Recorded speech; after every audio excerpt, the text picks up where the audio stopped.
The green ledger on Diane Mercer's desk was the standard accountant's variety, $4 at any office supply store, the kind manufactured to the same specifications for 60 years because there was nothing wrong with the original design. She had opened it to the summary page 3 minutes ago. She had not turned another page since. She picked up her phone and called her supervisor without looking up, without saying a word to the man sitting across from her. Virgil Cobb watched her make the call.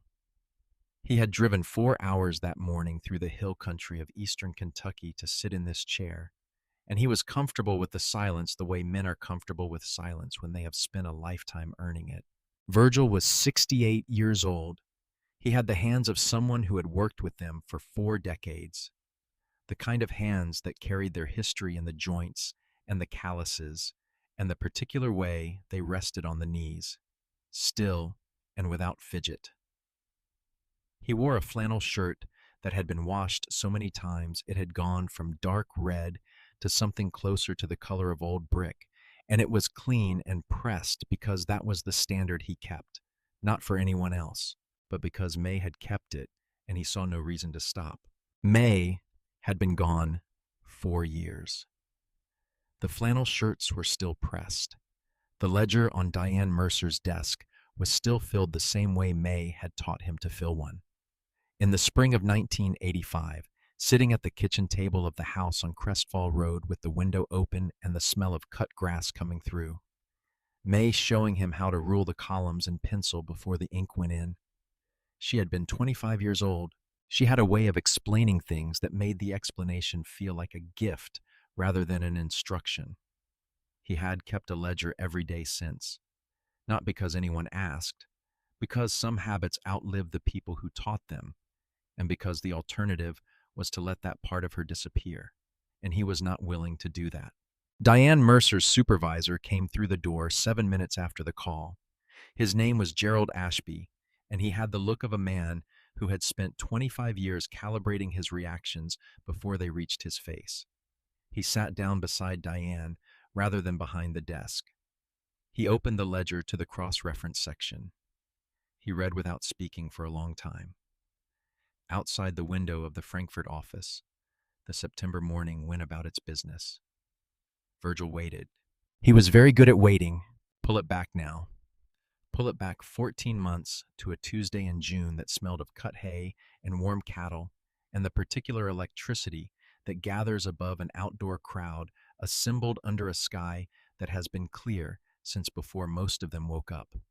Pull it back to Leslie County, Kentucky, to a hillside farm on the kind of ground that a man's body learns over decades, ground that gives back what you put into it if you are willing to put in the right things. Harold Pruitt had farmed 180 acres of that ground since 1971. He had purchased the land at 31 years old with money saved across 9 years of labor that left marks on his body the way all serious work leaves marks, not as damage but as record. He had built the bank barn himself over 2 summers with help from neighbors who came because Harold was the kind of man people showed up for without being asked. He had run a cattle operation that was modest by any large-scale measure and exceptional by every measure that actually mattered. The health of the herd, the condition of the fences, the quality of the creek-bottom pasture where the grass grew dark and thick along the water. Harold Pruitt had died in March at 74 years old. He had farmed until 72, which is a fact that contains within it an entire philosophy of existence, a refusal to separate the self from the work, a conviction that the land required presence and not administration. He left the farm to his granddaughter Cassidy because there was no one else left and because he believed the land deserved to pass to someone who had loved it, even if loving it and being able to work it were 2 different things. Cassidy Pruitt was 29 years old and lived in Louisville where she worked as a graphic designer. She had spent summers on the farm as a child. She knew the sound the barn made in wind. She knew which bend of the creek held the deepest water and why. She had loved Harold with the complete and uncomplicated love available to grandchildren who are never required to negotiate the difficult terrain of being someone's child. She had loved the farm the same way. And neither of those facts made the question of what to do with 180 acres of hill country in Leslie County any simpler.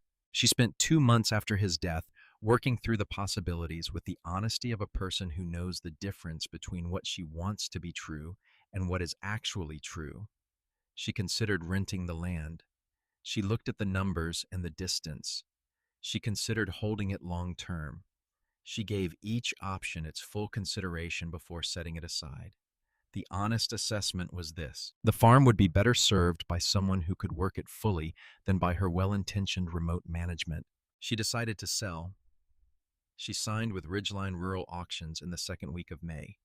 The man from Ridgeline who came to walk the property and explain the process was named Wade Stanton. He was 47 years old and dressed the way men dress when they have decided that appearance is a form of argument. Italian leather shoes inappropriate for farm ground, a jacket that cost more than most of the equipment in Harold's barn. He spoke with the fluency of someone who has spent a career explaining unfamiliar processes to people who are not in a position to evaluate the explanation, a fluency designed to produce comfort rather than understanding. He told Cassidy the farm would receive full market exposure. He told her the competitive auction process was the most reliable mechanism for achieving maximum value in an estate sale context. He shook her hand with both of his and drove away in a vehicle that did not belong on gravel roads. Cassidy believed him. She had no reason not to. Virgil Cobb had known Harold Pruitt for 37 years. Not close friends in the way people imagine closeness. Not men who called each other on birthdays or shared confidences over kitchen tables, but men who had attended the same auctions across 4 decades, who had nodded at each other across equipment lots and livestock rings, who understood each other in the way that rural communities develop understanding, not through declaration but through accumulated observation over time. Virgil knew that Harold's word was good. He knew the land was well kept. He knew the farm the way you know a place you have driven past for 37 years, not intimately, but accurately. When Harold died in March, Virgil felt it as a subtraction from the world that could not be replaced by anything the world currently had to offer. He drove past the farm twice in April without stopping. He noted that the fences were still tight. He noted that the creek bottom field had been mowed before Harold got sick. He registered these things without sentimentality, but with precision, because precision was the only honest form of attention he had ever known. He heard about the auction date through the Breathitt County Agricultural Cooperative newsletter, which still arrived by mail because he had never canceled the subscription and still found it useful. He marked the date. He had no intention of bidding. He had not bid at a farm auction in 11 years. He went because going to farm auctions in eastern Kentucky on a Tuesday morning was something he had done since he was 16 years old. When his father had taken him to an equipment sale and shown him how to watch the crowd rather than the auctioneer, and because some habits are not habits so much as they are the shape of a life. He arrived 40 minutes before the auction was scheduled to begin. He parked the truck at the edge of the field and walked the perimeter of the gathering crowd with his hands in his pockets, taking in the lot layout, the number of registered bidders at the check-in table, the general character of the assembled group, about 50 people, a mix of neighboring farmers, a few faces he recognized from other auctions over the years, some he did not know. He found his position at the back where he could see the full field of bidders without obstruction, and he stood there with his green ledger and a ballpoint pen and waited for the proceeding to begin. Wade Stanton was working the portable auction stand near the barn with a microphone and a wireless system and the practiced cadence of an auctioneer who knew how to maintain momentum. He noticed Virgil at the back within the first 10 minutes. He finished a sequence on a lot of farm equipment and handed the microphone to his assistant, and he walked back through the crowd to where Virgil was standing. Stanton was a large man, and he used his size the way certain men use size, as a form of casual assertion, positioning himself slightly too close and looking down from a slight advantage of height. He looked at the ledger in Virgil's hand. He looked at Virgil. He smiled the way men smile when the smile is meant to communicate something other than warmth. "Sir, our bidding process uses a digital registration system." He set it at a volume calibrated for nearby ears as well as Virgil's. "I am not sure a notepad is going to help you keep up with how we run things here." The men standing within earshot made the sound that men make when they are amused, but do not want to commit fully to the amusement, a half laugh, the kind that moves sideways through a crowd like a small wave. Virgil looked at Stanton. He did not change his expression. He did not straighten his posture or shift his weight or do any of the things a man does when he is recalibrating under social pressure. He simply looked at Stanton the way he looked at engines that were making a sound they should not be making, with a focused and unhurried attention that contained no hostility and required no response. Then he looked back at his ledger and wrote down the time, and Stanton's name from the auction sign near the barn, and the total number of registered bidders at the check-in table. Stanton stood there for one more second, then he walked back to the auction stand. The personal property lots went through the morning without particular incident. Equipment, tools, household goods accumulated across 50 years of a working life. Virgil watched them move with part of his attention and kept the rest on the crowd. He had been watching crowds at farm auctions for 5 decades, and he understood the grammar of how they functioned, the body language of genuine interest versus idle attendance, the energy of real competition between bidders versus the performance of competition. 3 men. He noticed them within the first 20 minutes, not because they did anything wrong, because of the specific quality of what they did not do. They were positioned in different parts of the crowd, one near the equipment rows, one toward the left edge of the gathering, one standing slightly separate from the main body of bidders. They held their numbered paddles without raising them. This was not unusual in itself. Plenty of people at any auction came without bidding, or came intending to bid only on specific lots. But the quality of their attention was different from the attention of people waiting for something they wanted. It was the attention of people managing something they had already arranged. There is a difference. Virgil had spent 4 decades diagnosing problems in mechanical systems by learning to see exactly that difference. The distinction between a system operating normally and a system operating correctly while producing the wrong output. He wrote down the 3 bidder numbers he could see from his position. He noted the location of each man in the crowd. He noted the time. The real property lot was called in the early afternoon, 180 acres, the Pruitt Homestead, Lot 22. Opening bid requested at $60,000. One of the 3 men raised his paddle. Stanton acknowledged it from the stand and called for 65. The crowd was quiet. A woman standing near the center of the group, wearing a blue denim jacket and the posture of someone who had come with a number already decided, offered 62,000. The first man went to 64. She considered, went to 66. The second of the 3 men, not the first, raised his paddle at 68. The woman paused. She went to 70. Then the third man entered at 72. The woman stopped. The bidding continued among the 3, 74, 76, 78, moving in increments that looked from a distance like genuine competition. But Virgil was not watching from a distance. He was watching the way he had watched engines for 4 decades, and what he saw was not competition. The hesitations between bids were too consistent. The increment never varied. No one pushed. No one showed the involuntary physical signals of genuine desire, the slight lean forward, the unconscious calculation that crosses the face of a person deciding in real time whether they can afford to go higher. These men were performing the form of competition without its substance. They were running a machine designed to look like something it was not. The hammer came down at $191,000. Bidder number 23, the first of the 3 men. Virgil stood at the back of the crowd and looked at the number he had written beside the lot description. He had looked up the county appraisal record before coming, because a hammer price only means something in relation to what the property is worth. The Leslie County Assessor's Office had the Pruitt farm appraised at $284,000.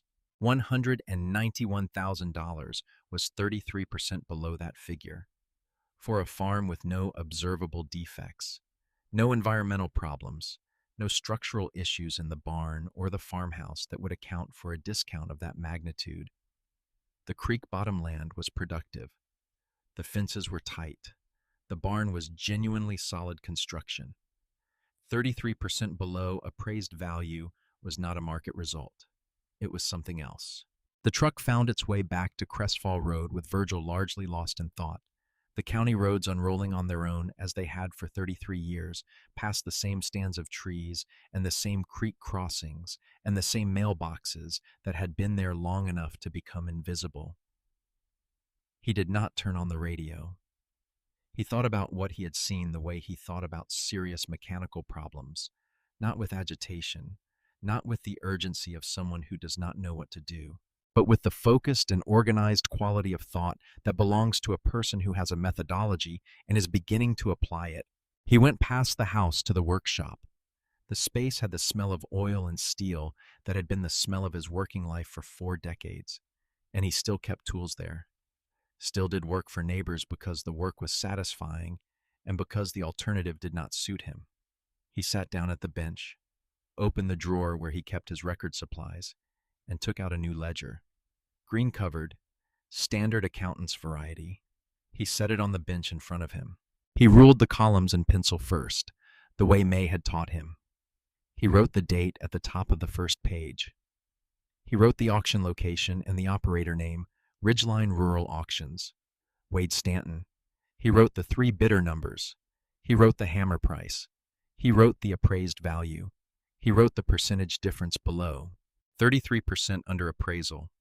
No observable cause. He closed the ledger and sat for a while under the lamp. He was not certain yet. He had spent 4 decades learning the difference between almost certain and certain, and those same decades teaching him that the difference mattered enormously.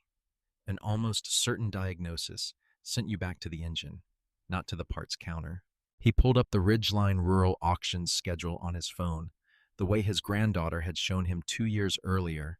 Ridgeline had 12 real property auctions on the calendar over the following 14 months, spread across 5 eastern Kentucky counties.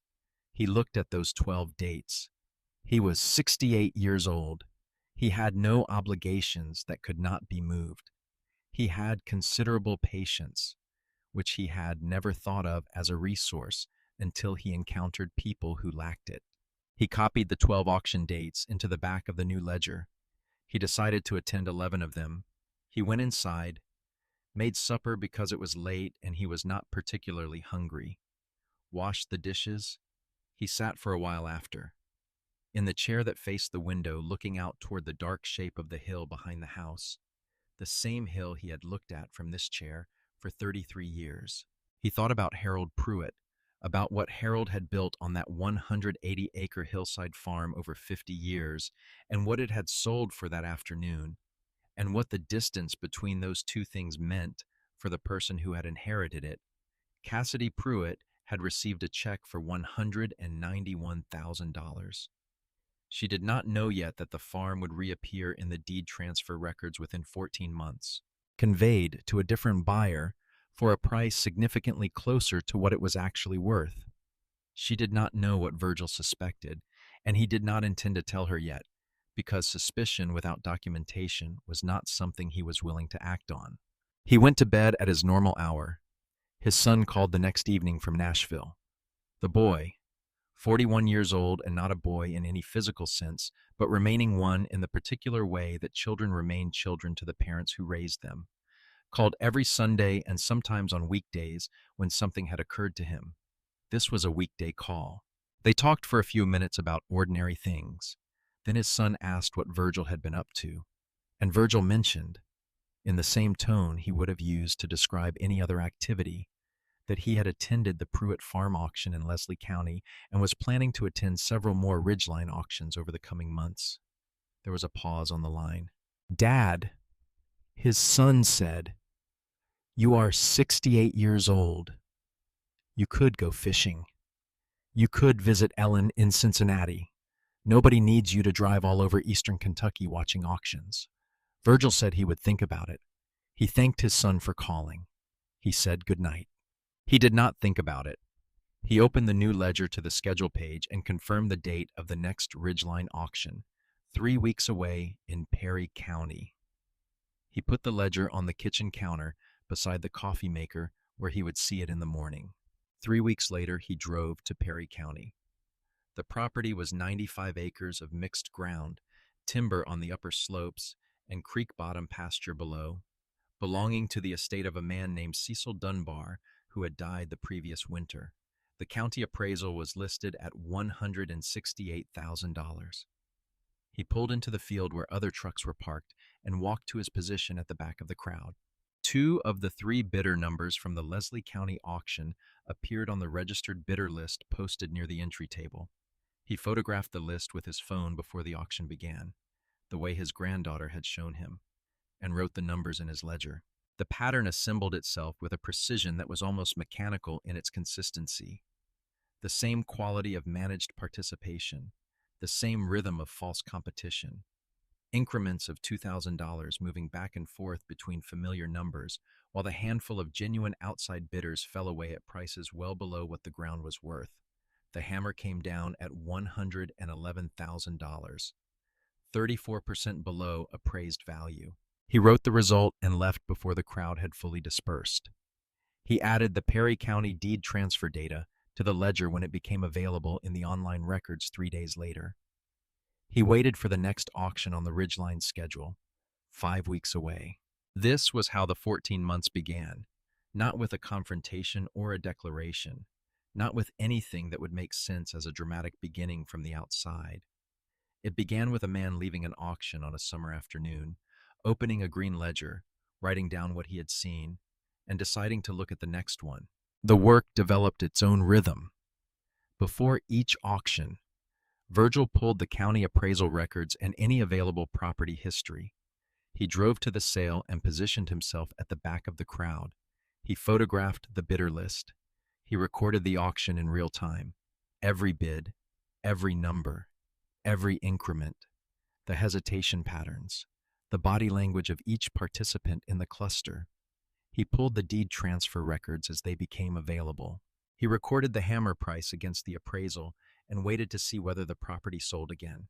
He was building a comparison table, the same process he had always used when diagnosing a problem that did not yield to a single observation, assembling enough data points that the pattern became undeniable, that the diagnosis moved from hypothesis to conclusion.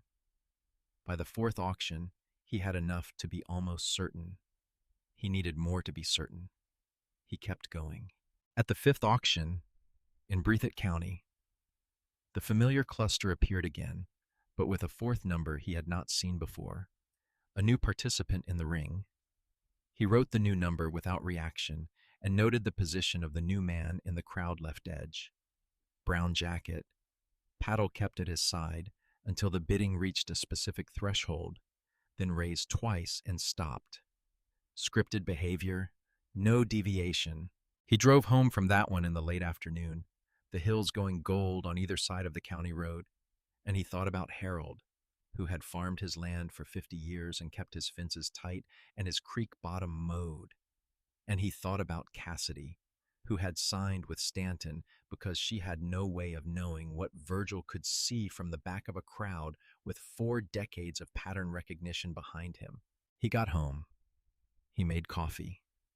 He sat at the kitchen table without opening the ledger that evening, just sat for a while with the coffee in front of him, and he thought about May, who would have known exactly what to say in this moment, who had always known how to name the thing he was feeling without making the naming of it feel like a diminishment. He missed her in the specific way that people miss someone when they are doing something that person taught them to do, not the general ache of absence, but something more precise. The sense of reaching for a presence that should be right there and finding only the habit of reaching. He picked up the ledger. He opened it. He turned to a fresh page and wrote down what the fifth auction had shown him, methodically, column by column, the way she had taught him. Then he went to bed. He had 6 more auctions to attend. The 6th was in Magoffin County in early November, 2 familiar numbers and 1 new one. The hammer price on 130 acres of bottomland came in 29% below appraisal. The 7th was in Knott County 3 weeks after that, and the cluster worked with the same consistency he had come to recognize, not through analysis anymore, but through something that had moved below the threshold of deliberate thought into something closer to instinct. He recorded both in the ledger without deviation from his method, driving home each time through the November dark. The eastern Kentucky hills folded and silent on either side of the road. The eighth auction was different. It was in Clay County, 140 acres of combined timber and pasture that had been in the same family since the Eisenhower administration. He arrived early, as he always did, and positioned himself at the back and photographed the registered bidder list before the proceedings began. None of the three familiar numbers appeared. Not one. He looked at the list twice. He walked the perimeter of the crowd before it fully assembled and scanned every paddle number visible. The familiar cluster was absent. He watched the entire proceeding from his position, and what he saw was not what he had seen at the previous 7 auctions.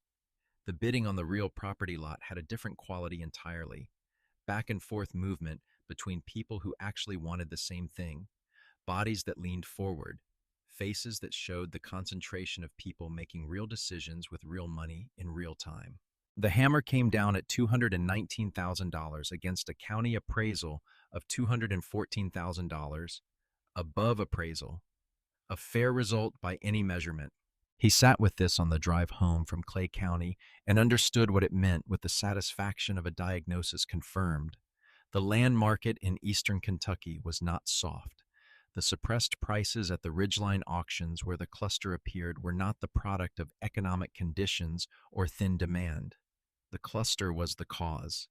Its absence produced a normal result. Its presence produced something that was not normal by any reasonable definition of the word. He wrote in the ledger that night, Clay County, no cluster, hammer at $219,000 against appraisal of $214,000. Market price achieved. He underlined the next sentence. It was the only line he underlined in the entire ledger. Pattern is not market conditions. Pattern is manufactured. He set the pen down and looked at what he had written for a long time. 3 days after the Clay County auction, Virgil drove to the Breathitt County Public Library. He had been pulling deed transfer records online where the county databases were digitized, but not all of the eastern Kentucky county records were fully available in digital form, and he needed the complete picture. He needed the resale data. What happened to each property after the hammer fell at a Ridgeline auction? Who bought it? What they paid? And when? The library was a single-story building on the main street of the county seat, brick-faced, with a parking lot that held a dozen cars and a front entrance where someone had placed a ceramic pot of artificial flowers because the real ones would not survive November. He pushed through the glass door into the warm interior. A young man at the reference desk looked up.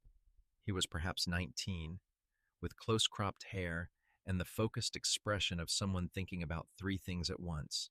His name tag said Owen. Virgil told him what he needed, not the full shape of what he was building, but enough. He was researching property transaction histories for personal interest. He needed to cross-reference auction hammer prices against subsequent deed transfers for specific parcels in 5 eastern Kentucky counties. He was not certain which county databases were fully digitized and which required physical records. Owen did not ask why. He asked which counties because the access question depended on the digitization status of each one, and he knew all 5 without consulting anything. He led Virgil to a terminal in the research section and showed him the state property records portal and the navigation path for pulling deed transfers by parcel number. He showed him how to sort by date to catch resale transactions within a defined window. Then he went back to the reference desk without further comment because that was the work and he understood the work. Virgil spent 4 mornings at the library over the following 3 weeks. He worked through the deed records for every property he had watched sell at the pattern auctions, pulling the transfer history forward from the auction date and recording what he found. The picture that assembled itself across those 4 mornings was the final piece of the architecture he had been building.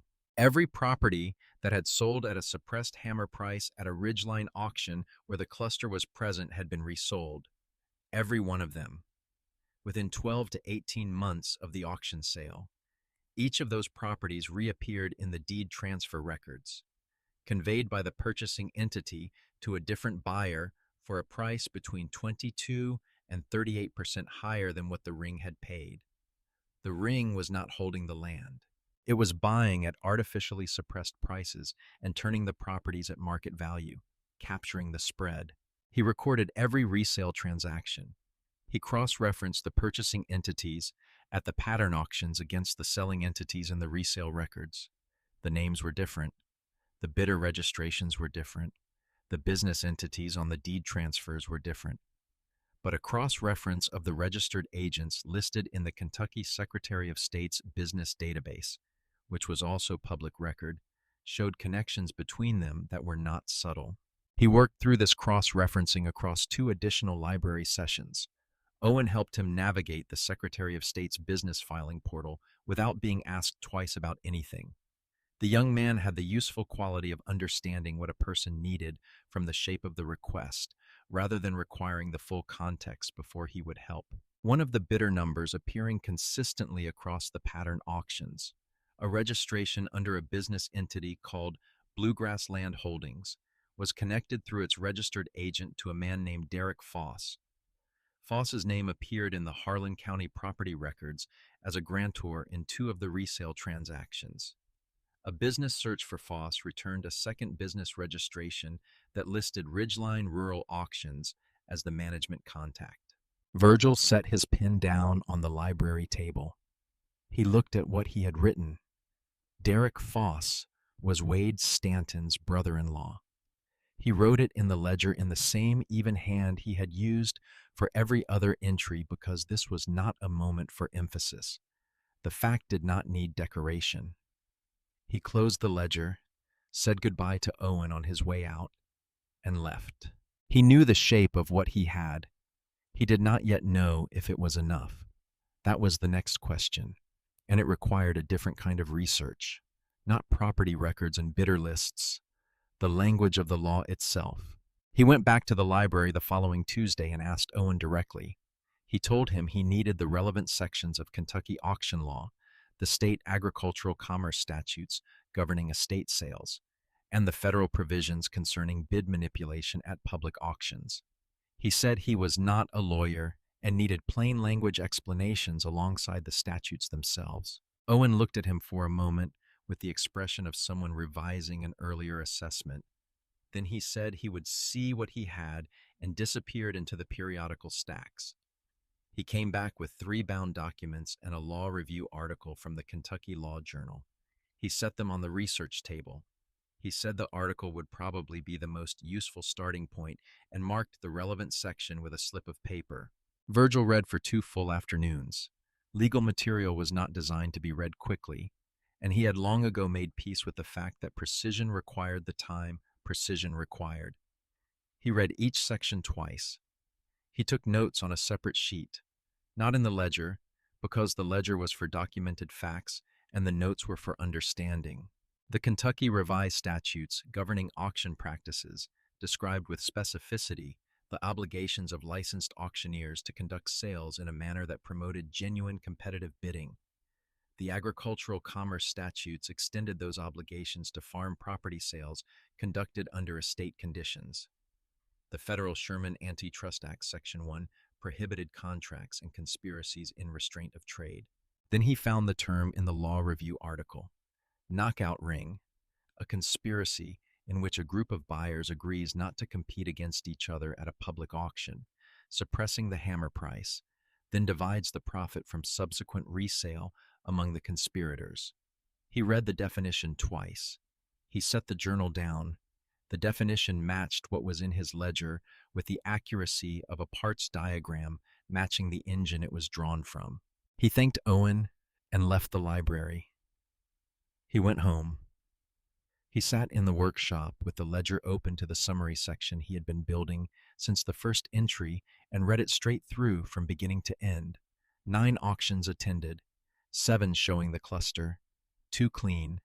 the clean auctions producing fair market results, the pattern auctions producing suppression averaging 31% below appraised value, 3 recurring bidder numbers, 1 traceable to Derek Foss, 1 to an entity called Bluegrass Land Holdings, 1 to a man named Carl Briggs, whose name appeared in the Secretary of State records as a member of both entities, resale data confirming that every suppressed acquisition was being liquidated at market value, the documented connection between Foss and Stanton through the business filing cross-reference.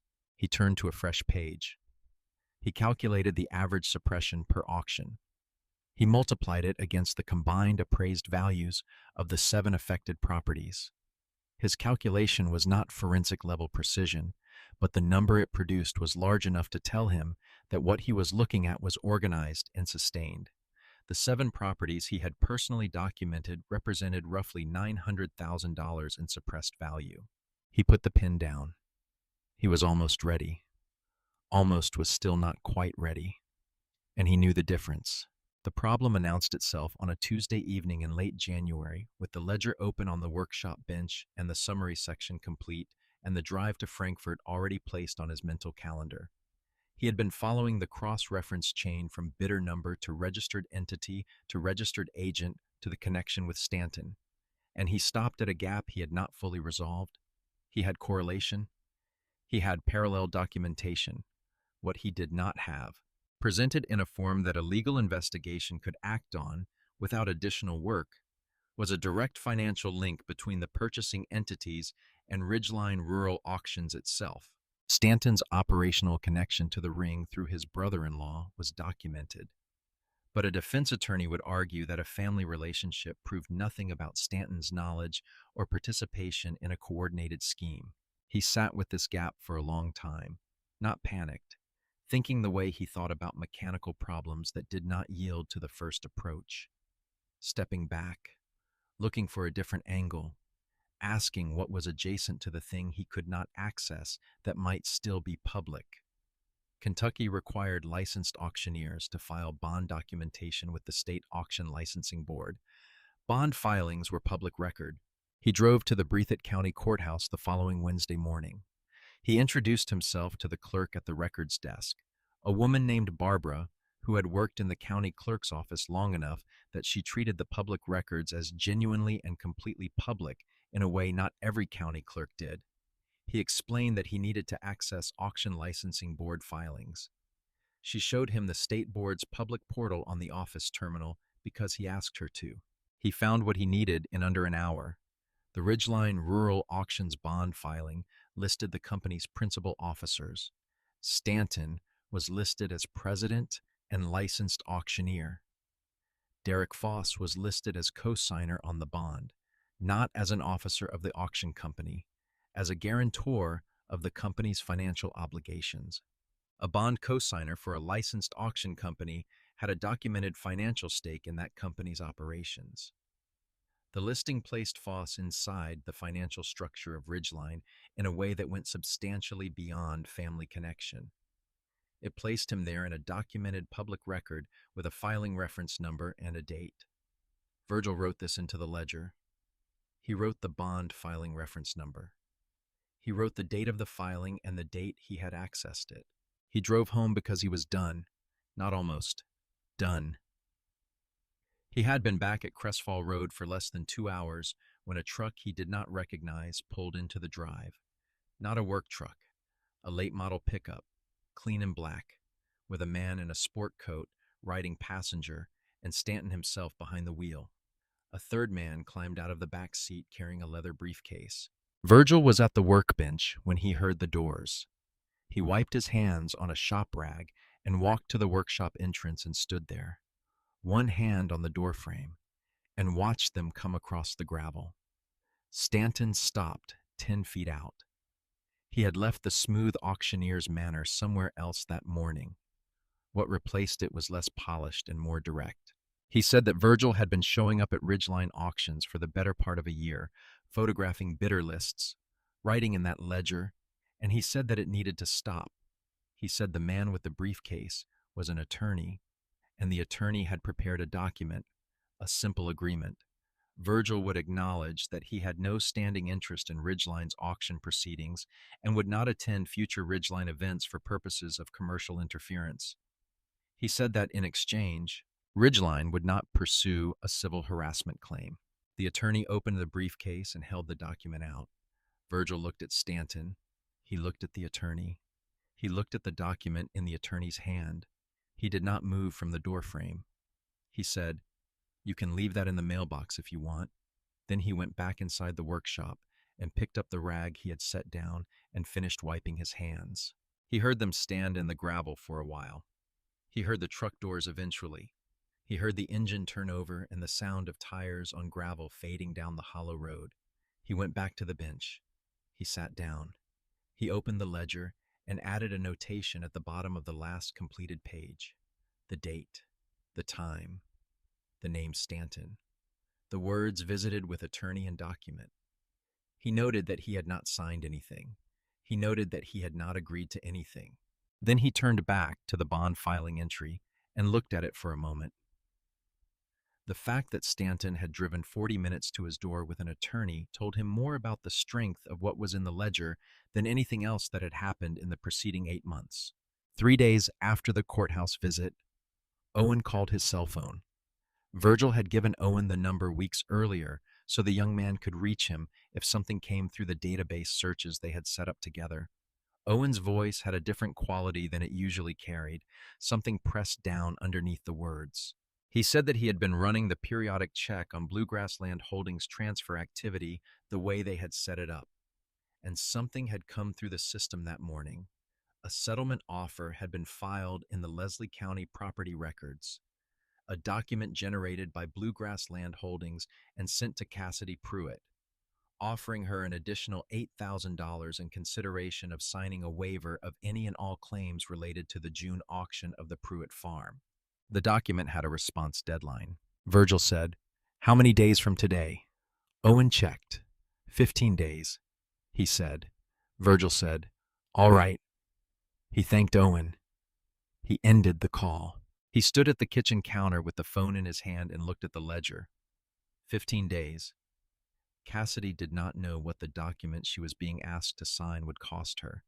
She did not know that the $8,000 offer was calibrated to sound meaningful while closing off access to a legal remedy worth many times that amount. She did not know any of what was in the ledger because Virgil had not told her, because he had not been ready to tell anyone until he was certain. And he had not been certain until 3 days ago. He was certain now.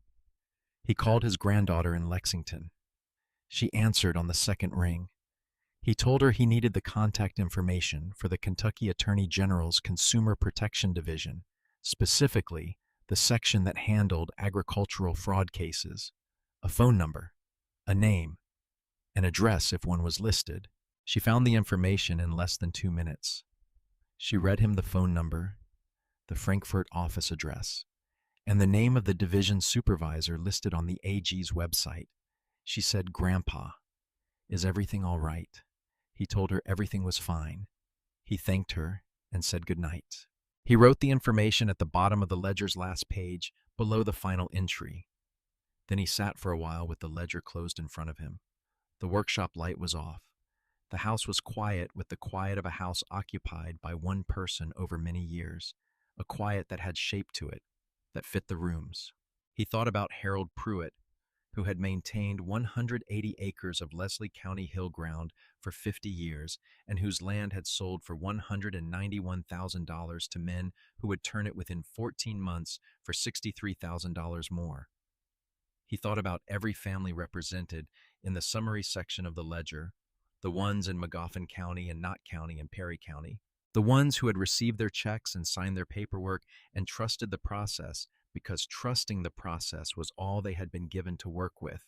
He thought about Cassidy, 29 years old in Louisville, a document sitting somewhere in her apartment offering her $8,000 to close the door permanently on finding out what she had actually lost. 15 days. He opened the ledger one final time. He read the first entry, the date at the top of the first page from the Tuesday in June when the Pruitt farm had sold. He read straight through to the bond filing notation and the Stanton visit and the deadline number at the bottom of the last page. 14 months. The ledger was full. Every page of it, every column, every cross-reference notation in the same even hand he had maintained from the first line to the last. He closed it. He put it in the inside pocket of the jacket on the hook by the door, where it fit with a solidity that felt like the right weight for what it contained. He went to bed. The following morning, he called the Attorney General's office. The receptionist transferred him to the Consumer Protection Division. He explained in the same patient manner he brought to everything that he had documentation of what he believed to be an ongoing agricultural auction fraud scheme affecting multiple counties in eastern Kentucky, and that he would like to present it to the appropriate investigator. He gave his name, his county, and his phone number. An investigator named Diane Mercer called him back within the hour. She asked him to describe what he had. He gave her a summary: 9 auctions, 14 months, 3 recurring bidder numbers, documented resale patterns, the connection between Ridgeline's auctioneer and the ring's primary operator through the bond filing. He kept it factual without interpretation, the same way he would have described a mechanical diagnosis to someone who needed to understand the problem without being walked through the diagnostic process. When he finished, there was a pause on the line. "Mr. Cobb," Diane said, and something in her voice had shifted in a way that was not quite what it had been at the start of the call.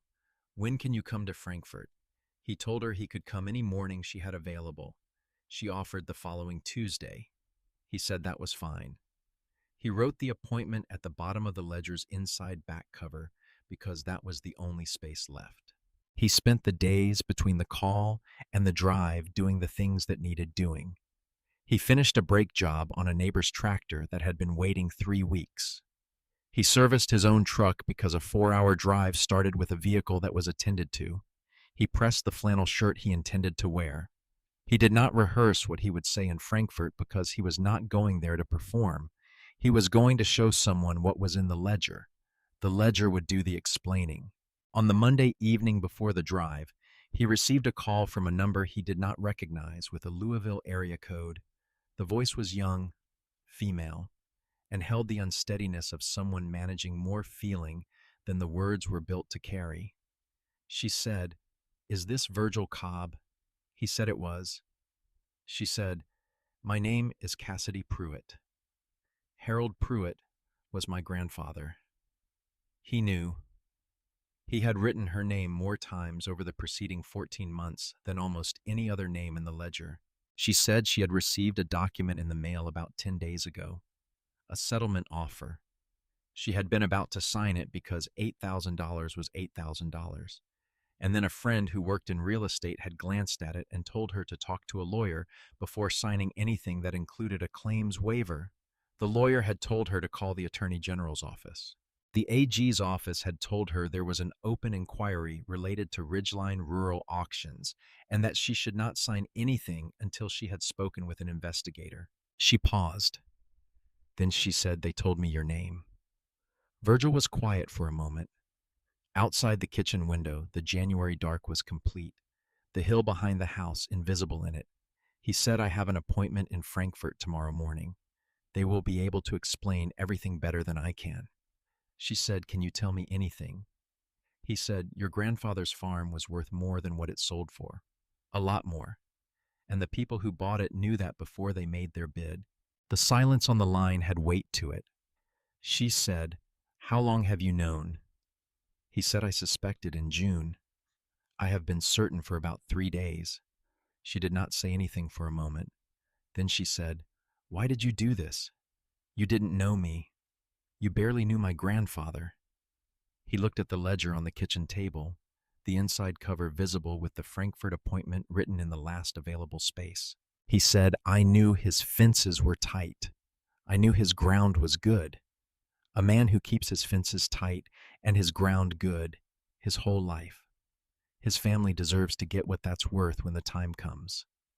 What was happening at those auctions was wrong. I was in a position to do something about it. That was enough reason." She said, "Thank you." He said, "Don't sign that document." She said she would not. She said, "Good night." he said goodnight back. He sat at the kitchen table for a while after the call. He thought about May, who would have picked up that ledger and held it the way she held things she wanted to understand completely, turning it over in her hands, reading the first page and the last. Who would have looked at him across this same table and known, without being told, that he had done the only thing he was capable of doing, which was the right thing, done without announcement, without asking anyone for permission, and without stopping until it was finished. He made his coffee. He stood at the window while it was still too hot to drink, looking out at the January dark, looking at nothing in particular and everything the dark contained, which amounted to the same thing at that hour. He went to bed at his normal hour. He set no alarm because he always woke before any alarm he had ever set, and this night would be no different. The drive to Frankfurt began before light. The truck's headlights opened a corridor through the dark of the county road. The hills reduced to shapes suggested rather than seen, the sky above them holding the last of the night. He had filled the tank the evening before. He had eaten a real breakfast before leaving. The ledger was on the passenger seat. He had considered putting it in a bag or a folder and decided against it. It had traveled in truck cabs and on workshop benches and courthouse tables for 14 months. It did not need protecting. He drove steadily through the dark, and then through the gray, and then through the early light of central Kentucky as the hill country gave way to the gentler rolls of the bluegrass region, the horizon opening up in a way it never quite did back in Breathitt County, the sky wider, the distance longer. He had made this drive a handful of times in his life for different reasons. He had never made it carrying something quite like what was on the seat beside him. He arrived in Frankfurt as the AG's office was opening. He parked in the visitor lot. He picked up the ledger from the passenger seat and went inside. The receptionist directed him to a waiting area. He sat in one of the chairs and waited. Diane Mercer came out to meet him 4 minutes later. She was in her mid-40s, professionally composed in the manner of someone whose work required composure, with eyes that carried the focused quality of a person who had spent years looking at things carefully and had learned to manage what she saw before she responded to it. She led him to her office and gestured toward the chair across from her desk. He sat. He placed the ledger on her desk. He folded his hands in his lap. She opened it to the first page. She began reading. The room was quiet except for the sound of pages turning, and then that sound stopped too. Diane did not close the ledger when she stopped turning pages. She held it open to the summary section with both hands and read the cross-reference appendix a second time, more slowly than the first, and when she finished, she set it on the desk with a deliberate care that had nothing to do with the object's physical fragility and everything to do with what it contained. Then she stood and left the office without explanation, and Virgil heard her footsteps in the hallway moving with a purpose different from the pace of someone going to get coffee. Gerald Ashby came through the door 6 minutes later. He was the division supervisor, a man in his early 60s who carried the economy of movement that belongs to people who have spent decades in rooms where what they said mattered in ways that outlasted the conversation. He sat down beside Diane rather than behind the desk. He did not say anything at first. He opened the ledger to the summary section and read with his forearms on the desk and his face arranged in the expression of someone working very hard to process something before responding to it. He turned to the cross-reference appendix. He looked at the bond filing notation. He set the ledger down. Mr. Cobb. His voice was measured and unhurried. I want to make sure I understand the scope of what I'm looking at. You attended 9 auctions over 14 months. You built all of this from public records alone, no legal authority, no investigative access beyond what any citizen could obtain at a courthouse or a library. Virgil confirmed that was accurate. Ashby looked at Diane. Something passed between them that Virgil did not need to interpret.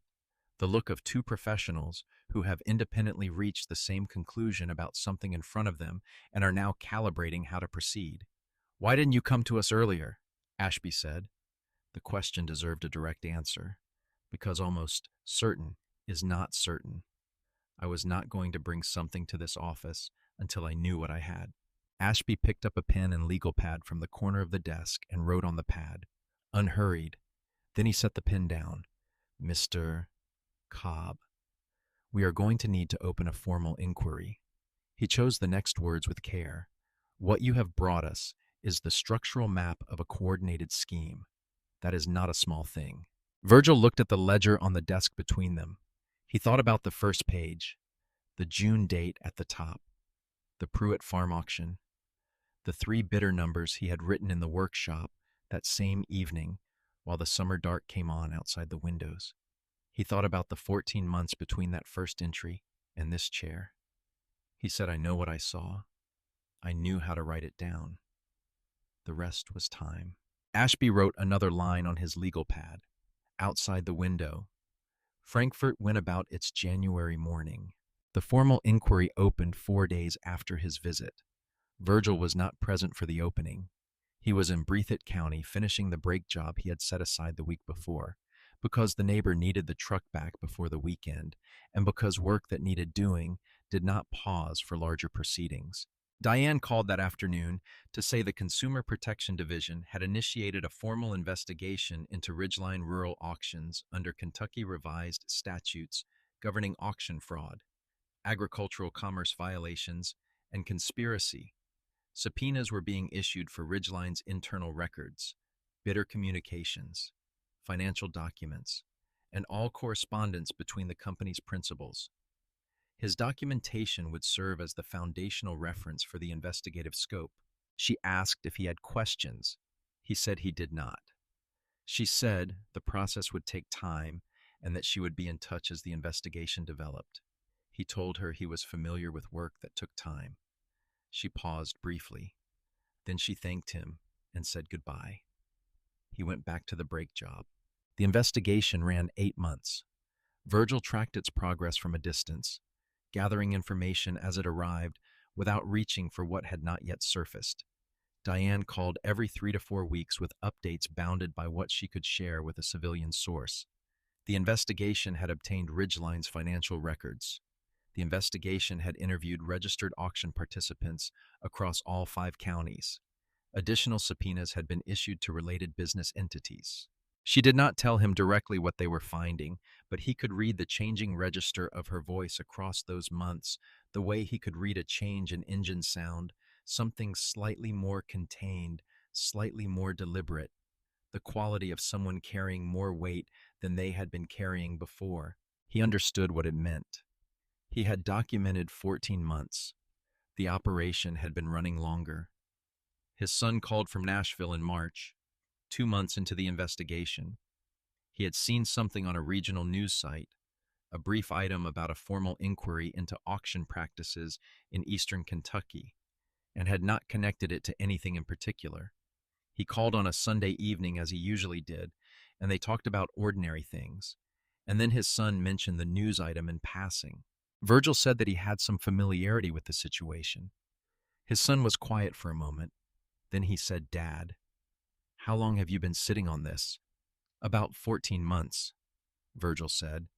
The silence on the line had a different texture than the silence that usually lived between them.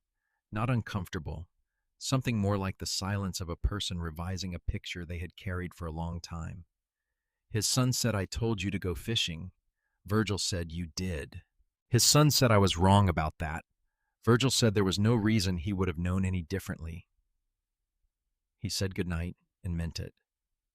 And after the call, he sat for a while with the quiet of the house around him. The same house, the same chair. But something in the quality of the evening slightly different from the evenings that had preceded it, as though a door that had been ajar had finally settled properly into its frame. In April, a reporter from a Lexington paper called his landline.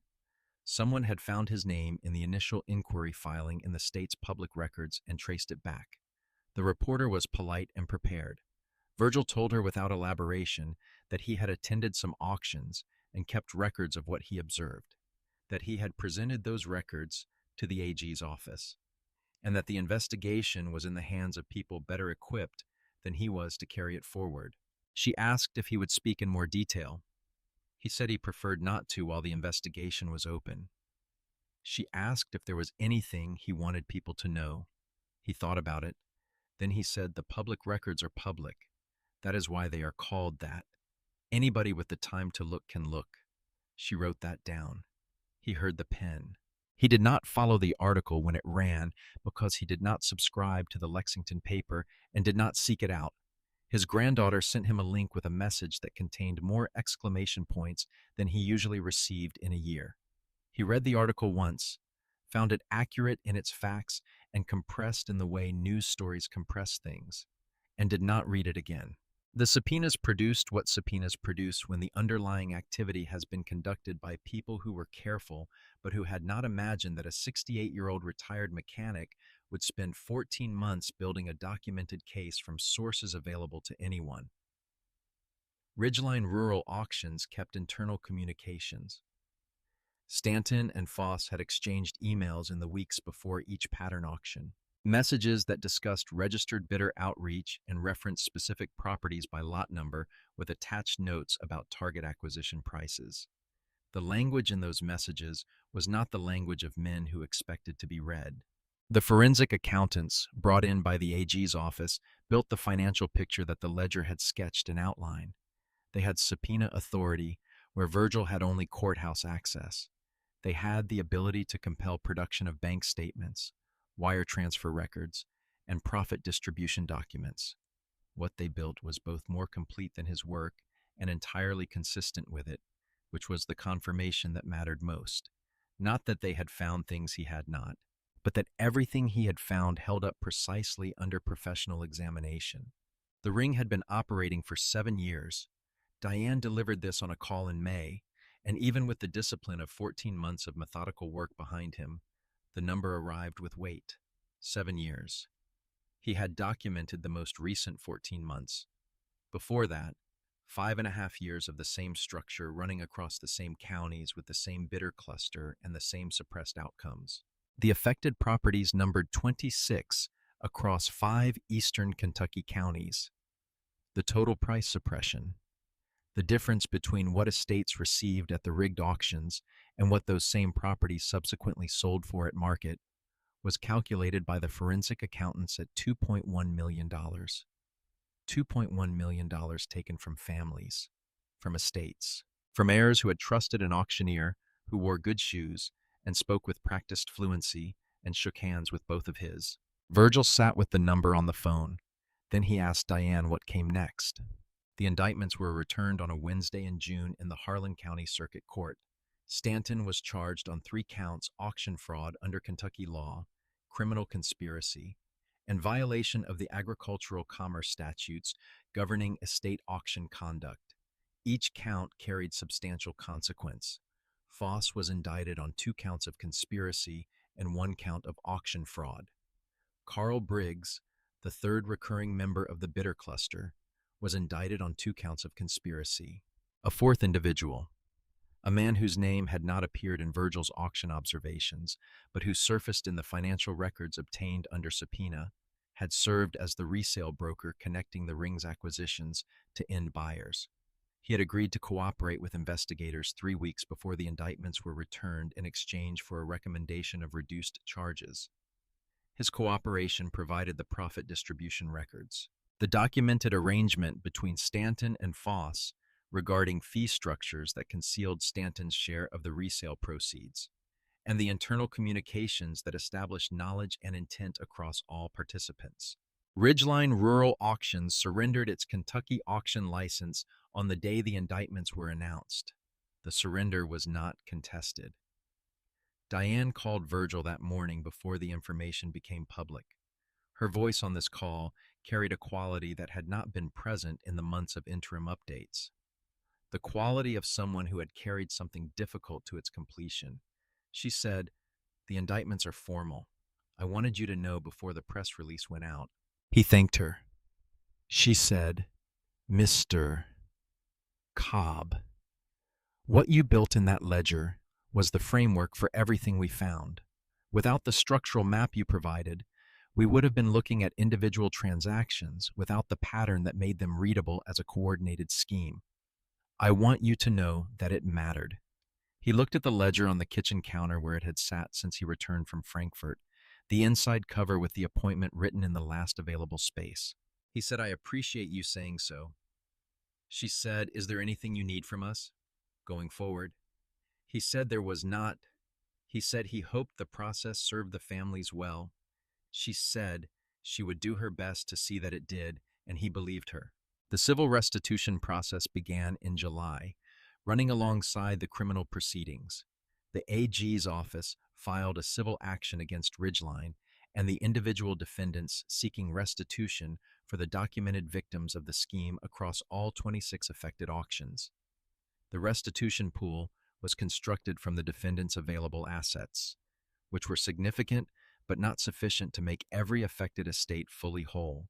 The ring had captured real money over 7 years, and the assets available for restitution after legal costs amounted to a meaningful but partial recovery for each family. The AG's office was careful in how they described this outcome because partial recovery is not complete justice, and they were not in the practice of overstating what they had achieved. What each affected estate received was a portion of the gap between the rigged hammer price and what fair competition would have produced. Not the full amount, enough to matter. Cassidy's portion was calculated from the documented suppression on her grandfather's farm. The distance between the $191,000 auction price and the $254,000 resale price, adjusted for her transaction's share of the total scheme. The number was meaningful. It was not the full $63,000 gap.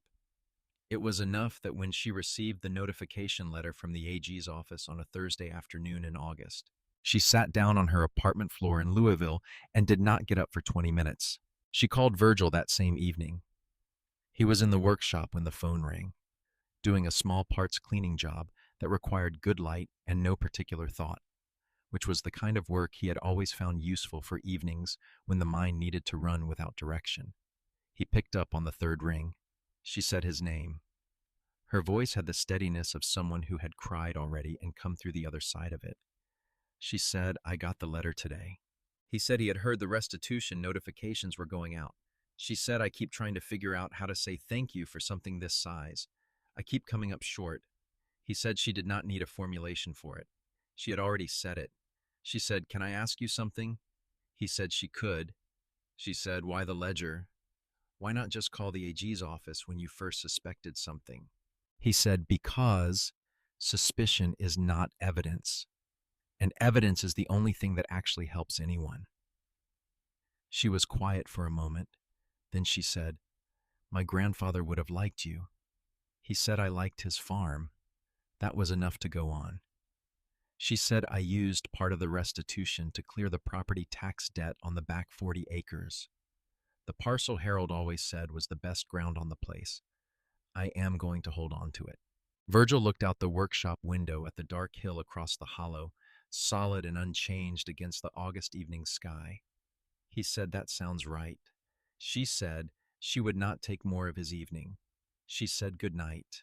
He said good night back. He stood at the bench for a while after the call with the parts cleaning job still spread out in front of him, the lamp on above the work surface. He thought about the 40 acres of Leslie County creek bottom that Cassidy was going to hold on to. He thought about Harold building his bank barn over 2 summers in the early 1970s with neighbors who showed up because Harold was the kind of man people showed up for. He thought about what it meant for something built that way to remain in the hands of someone who understood its value, even partially, even imperfectly.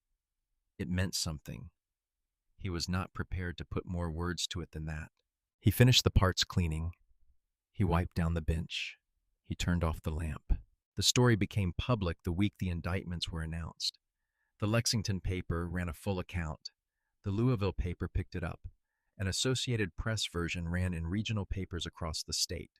People in eastern Kentucky who read the morning news that week encountered the account of a retired mechanic from Breathitt County who had spent 14 months documenting an auction fraud scheme in a green accountant's ledger and then driven 4 hours to Frankfort to hand it to a state investigator. The version of the story that traveled was accurate in its numbers and compressed in its understanding. 26 auctions, 5 counties, $2.1 million, 4 indictments, one cooperating witness. These were the right facts. They did not contain the Clay County auction in November, where the absence of the cluster confirmed everything the presence of it had suggested, or the Tuesday afternoons at the library with Owen, or the evening at the kitchen table when Virgil had sat with the Frankfurt appointment already written in the ledger, and the specific quality of completion that comes from knowing a long piece of work has been done correctly. A photographer from the Lexington paper was outside the AG's building on the morning the indictments were announced. She had been covering the story since the inquiry went public in April, and she had positioned herself near the entrance because she knew Virgil had been invited to the office that morning for the formal notification. She had her camera ready when the doors opened. What she caught was not the photograph she had planned. He came through the doors into the June morning in the brick-red flannel shirt, the ledger under his left arm, the way a person carries something whose weight has become ordinary through long familiarity.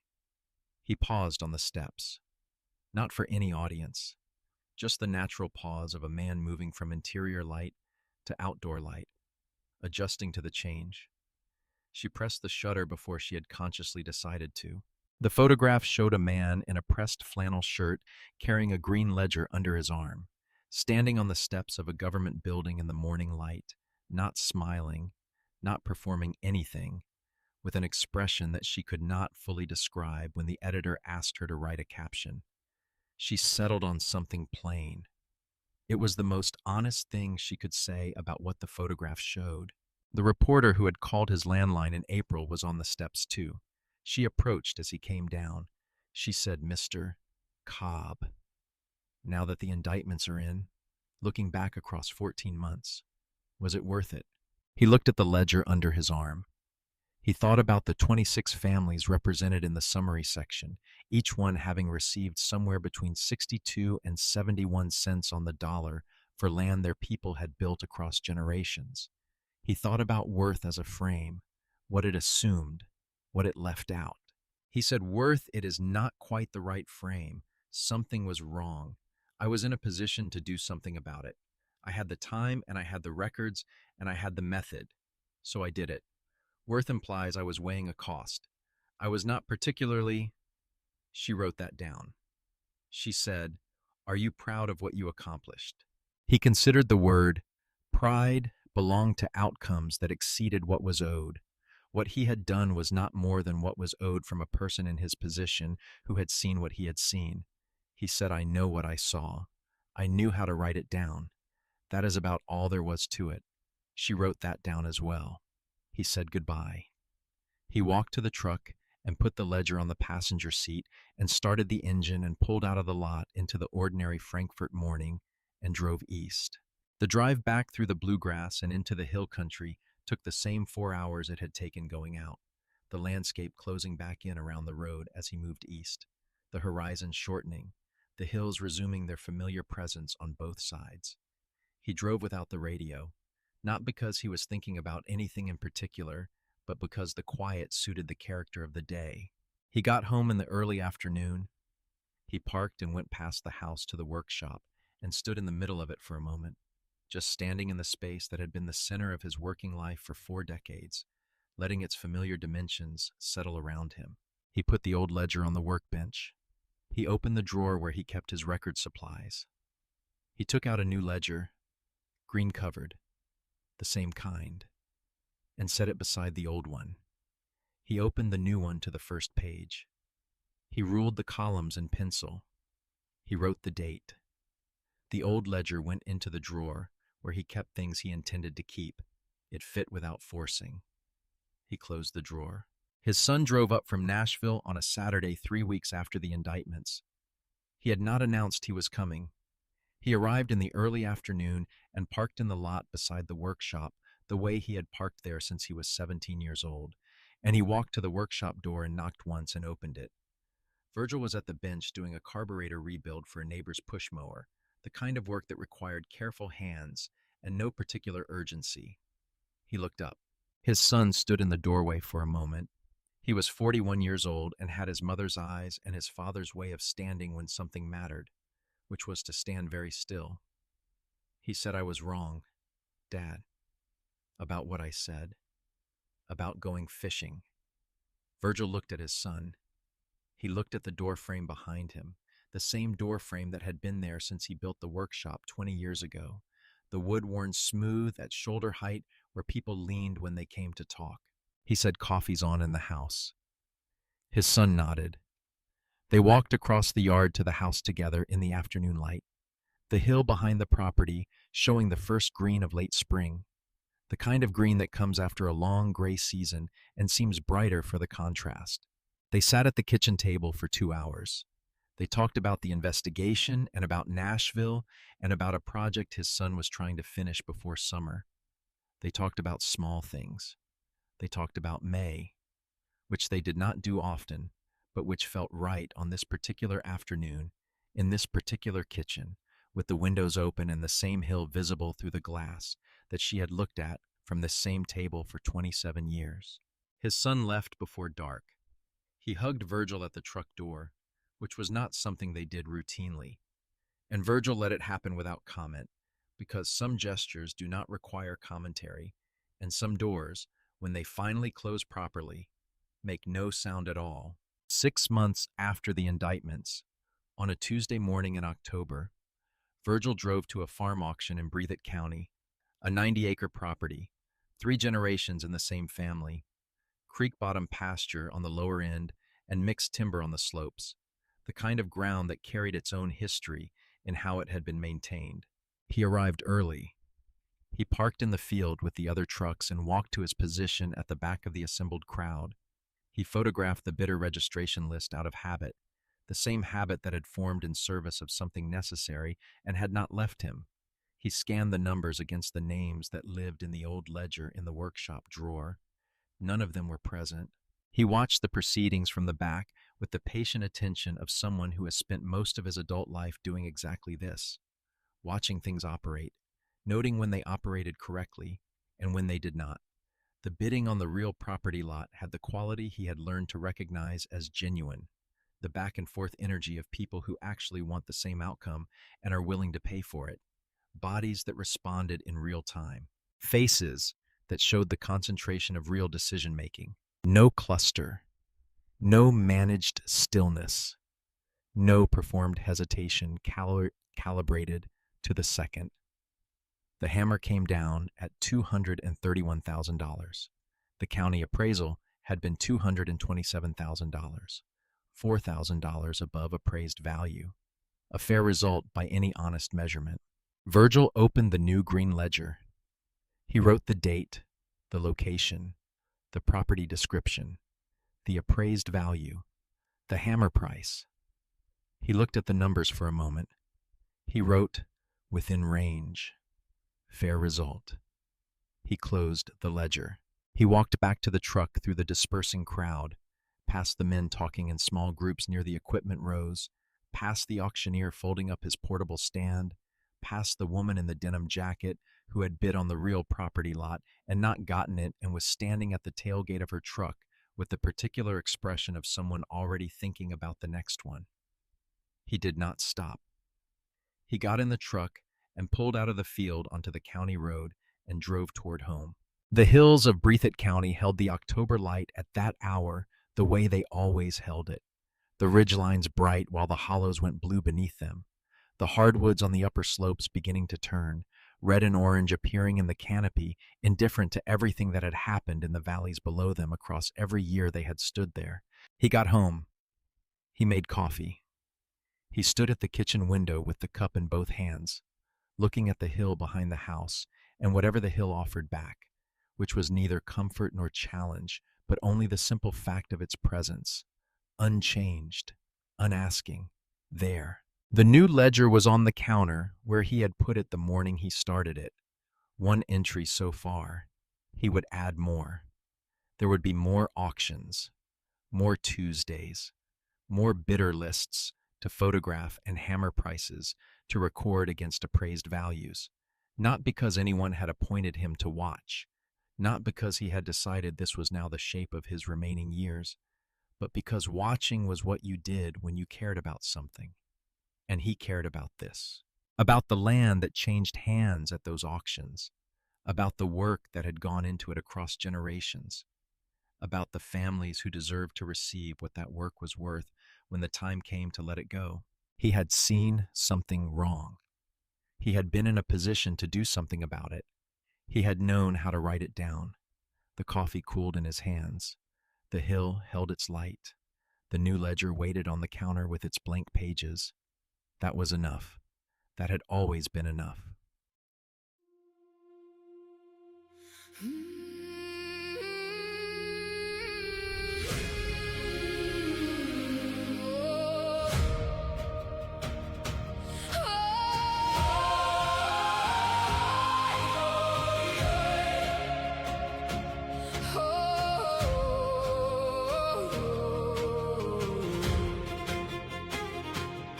When I was young, I chased the horizon. Certain peace was waiting there. I thought the storms were wrong turns taken, and every burden was unfair. So I spent years fighting the mountains, cursing every winding road, never seeing that the struggle was the thing that made me grow. The eagle learns within the wind, the oak grows strong beneath the snow, and every soul that's worth becoming must walk where harder paths may go. The road was never meant to be easy. The storm was never meant to pass. The waves were not there to stop me. They were there to teach me how to last. Every trial is part of the journey. Every scar becomes a guide. The mountain is not in my way. The mountain is the reason for the climb.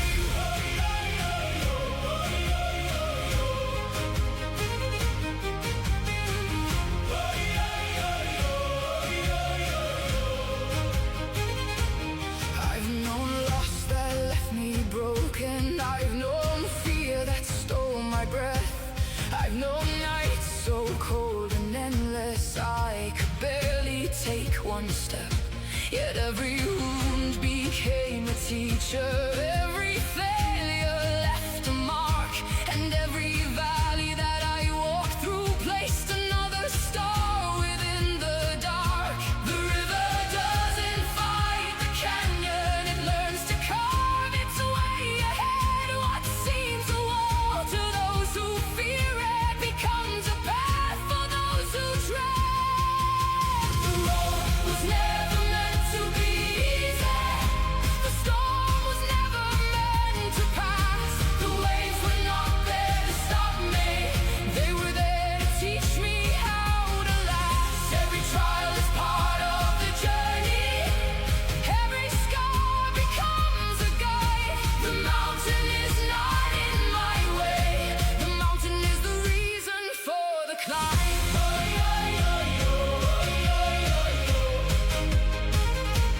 For the climb.